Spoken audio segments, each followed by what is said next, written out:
స్థితి నుంచే మొదలై యోగం సిద్ధించును. గత జన్మలోని జ్ఞానము ఈ జన్మలోన సహజమై, ఈ జన్మలో యోగ సాధనం ఆకర్షించును స్వతహాగా. యోగులు ఒక జన్మలో సాధనలో విఫలులైతే మరణించాక తిరిగి జన్మిస్తారు.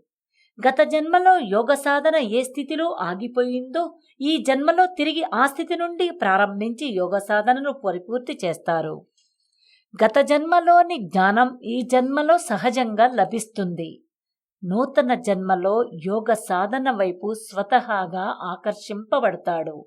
శ్రీ చంద్రభాను సత్పతి గురుదేవ విరచిత శ్రీ గురు భాగవతం.